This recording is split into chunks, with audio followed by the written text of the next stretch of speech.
Ketika kita memiliki aset ya, baik itu berupa kendaraan ataupun berupa lahan atau tanah ya. Seperti aset-aset ini, namun ini hanya sebuah ilustrasi ya. Ini bukan punya saya. Nah, namun yang jelas ketika kita punya tanah, punya aset harus kita jaga. Jangan sampai aset itu yang kita peroleh dengan hasil kerja keras beralih tanpa sesuatu hal yang benar. Nah, contoh apa? Contoh ketika pula kalian ingin menjual tanah kalian, ya, kalian ingin menjual kepada pihak pembeli yang mana disepakati harga jual belinya adalah 5M. Oleh pembeli, oke, sepakat 5M.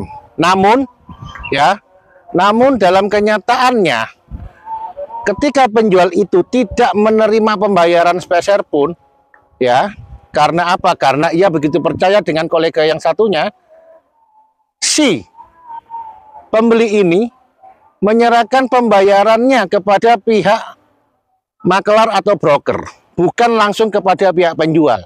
Nah, tentu itu adalah poin-poin yang melanggar aturan hukum, sebagaimana sebuah jual beli. Ketika jual beli itu dilakukan, tentu pembayaran haruslah dilakukan langsung dari pembeli kepada pihak penjual, tidaklah melalui pihak ketiga atau broker atau marketingnya. Itu tidak dibenarkan. Nah, bagaimana ketika ada hal itu terjadi?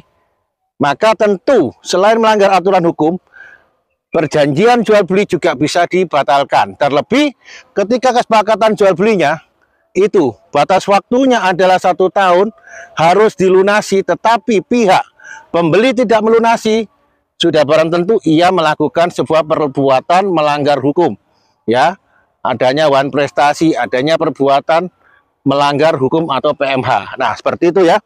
Sebagaimana contoh berikut ini adalah salinan putusan mengenai gugatan pembatalan jual beli tanah ya. Ini yang masuk di pengadilan ya.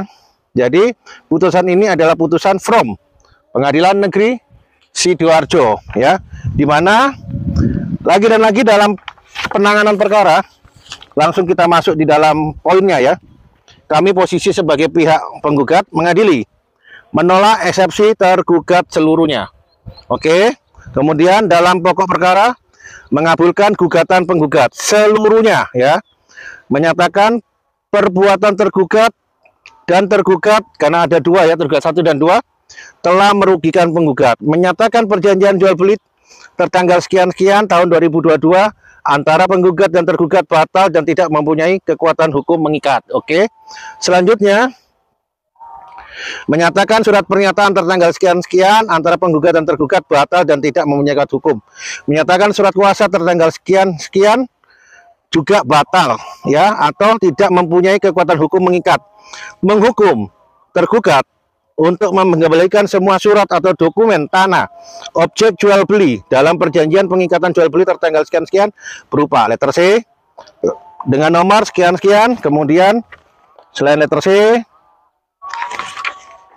ada AJB, akta jual beli, ada SSP, pajak dan sebagainya. Kemudian ini izin pemakaian kekayaan, izin kajian teknis dan sebagainya, hingga 21 item. Kemudian menghukum tergugat untuk mengembalikan pembayaran DP atas pembelian tanah milik penggugat sebesar kepada tergugat 2 atau makelarnya tadi atau marketingnya seketika tanpa syarat. Jadi karena pihak penggugat atau kolega kami atau klien kami tidak menerima uangnya, maka itu adalah kewajiban dari pihak yang menerima untuk mengembalikannya.